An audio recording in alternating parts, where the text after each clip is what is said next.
Je m'appelle Heiko et je parlerai ici au nom de Hildegard Schneider, directrice de World Wide Wings. Éveil messianique, l'étincelle prophétique, Daniel 9, 27, partie 2. Comme mentionné dans le dernier épisode, le traité de paix ne vise pas seulement à trouver une solution au conflit à Gaza. Il vise à apporter la normalisation, la stabilité régionale et l'essor économique entre Israël et de nombreux pays musulmans, dans le but d'intégrer davantage Israël au Moyen-Orient. Et le plan tient compte de deux parties. Il promet la paix et la sécurité à Israël et inclut le développement économique de la partie palestinienne, des couloirs commerciaux reliant Gaza à l'Égypte et à la Jordanie, un système de sécurité régionale dans le cadre duquel plusieurs nations fournissent des forces de maintien de la paix. Ces forces de maintien de la paix provenant également des nations arabes elles-mêmes. Et ces points comprennent un autre accord très intéressant. Revenons tout d'abord à la déclaration prophétique de Daniel 9, 27. Le prince conclura une alliance avec beaucoup de gens qui durera 7 ans. À la moitié de cette période, il interdira le sacrifice quotidien et l'offrande au temple et y introduira à la place une idolâtrie abominable. Cette prophétie est liée aux services religieux et aux offrandes dans le temple. Et pour qu'Israël puisse autoriser la construction du temple, il doit se sentir suffisamment en sécurité.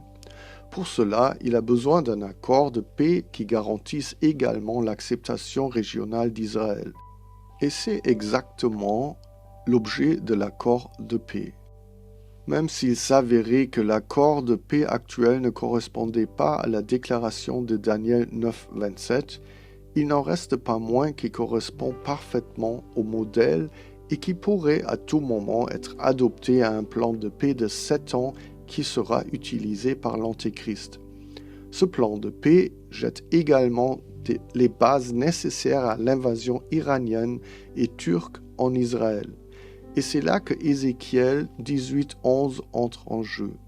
Et ils diront, je monterai contre un pays ouvert, je m'abattrai sur ceux qui sont tranquilles, qui habitent en sécurité, qui sont tous sans murailles, sans verrou ni porte. Cela décrit Israël au moment de l'invasion. Ils ne sont pas assiégés, ils se sentent en sécurité, il n'y a pas de garde, et la question est comment Israël peut-il passer d'une menace constante à la sécurité?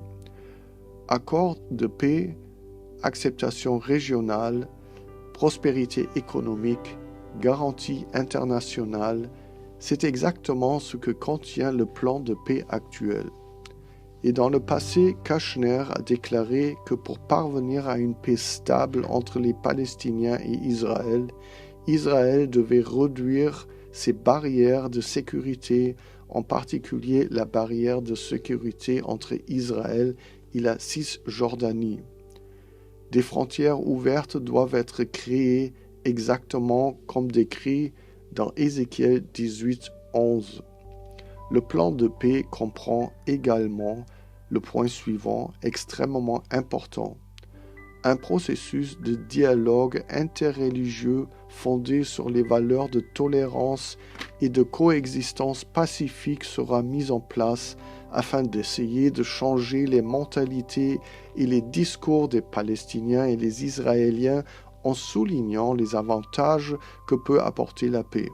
Ce point de processus de dialogue interreligieux pourrait inclure le mont du temple et la construction d'un 3e temple et donc le sacrifice dont parle Daniel au chapitre 9, 27. Si, comme déjà mentionné, cela n'est pas mis en place dans les 3 ans et demi à venir, l'accord de paix n'était pas ou n'est pas encore l'alliance dont parle Daniel. Le prince conclura une alliance avec un grand nombre de personnes qui sera valable pendant 7 ans. Daniel 9, 27. Mais nous avons également envisagé que l'Antéchrist, le prince mentionné ci-dessus, pourrait reprendre exactement ce plan et l'entendre. Cela me semble plus probable. Parallèlement à tous ces événements, un autre événement vient s'ajouter qui accompagne précisément ce plan élargi ou un plan élargi qui verra bientôt le jour. Deux événements exactement importants se rejoignent et se déroulent plus ou moins parallèlement. Lorsque l'Antéchrist abolira les sacrifices, la grande tribulation commencera et durera 3 ans et demi. Et avec le début de la grande tribulation, les croyants seront complètement exclus du système social. Et il amène tous les hommes, petits et grands, riches et pauvres, libres et esclaves, à recevoir une marque sur la main droite ou sur leur front, et que nul ne puisse acheter ni vendre, si ce n'est celui qui porte la marque, le nom de la bête ou le nombre de son nom. Apocalypse 13, 16 à 18. Écoutez et soyez étonnés, d'ici 2029, le Brit Card devrait être obligatoire pour tout le monde au Royaume-Uni. Brit Card est le nom du système d'identification numérique obligatoire prévu au Royaume-Uni. L'identification numérique de tous les citoyens britanniques se fera en 3 étapes. Elle sera d'abord volontaire, puis 1 an plus tard, tout sera compliqué si l'on ne peut pas s'identifier numériquement. Et la 3e année, il ne sera plus possible de faire quoi que ce soit dans cette identification numérique, c'est-à-dire ni acheter ni vendre. Bien sûr, cette marque doit être introduite de manière obligatoire dans le monde entier. Certains autres pays sont également en train de l'introduire. Le point crucial ici est que si elle est introduite de manière obligatoire, les croyants seront exclus du système. Et c'est précisément là que le système d'approvisionnement d'Elohim devrait être introduit sans transition. En d'autres termes, l'exode devrait commencer et Jah devrait conduire les siens dans le désert où il les approvisionnera pendant 3 ans et demi. Mais Elohim donna à la femme les ailes puissantes d'un aigle. Elle put ainsi s'enfuir vers son refuge dans le désert. Pendant 3 ans et demi, elle fut nourrie et protégée des attaques du dragon, le serpent maléfique. Apocalypse 12, 14. Ce qui est très remarquable en ce moment, c'est qu'il existe 2 courants, d'une part l'accord de paix avec les nombreux et d'autre part l'introduction du système d'identification numérique obligatoire qui se déroule déjà de manière très parallèle dans le temps. Bien sûr, il peut y avoir un décalage dans le temps selon les plans du Très-Haut. Par exemple, le Brit Card ne deviendra peut-être pas obligatoire en 2029, mais seulement en 2030 ou plus tard, tout comme les cartes d'identité numérique correspondantes de toutes les autres nations. Et l'Antéchrist utilisera peut-être le plan de paix 1 ou plusieurs années après 2025, et il entendra encore davantage en mentionnant une durée de 7 ans. Mais il semble que nous soyons très proches du but. Je souligne toutefois une fois de plus que tout peut être reporté conformément au plan d'Elohim.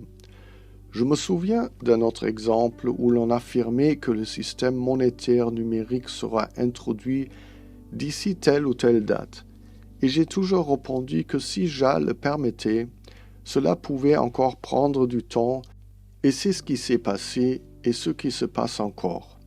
Le site web des Nations Unies indique « Administration numérique ».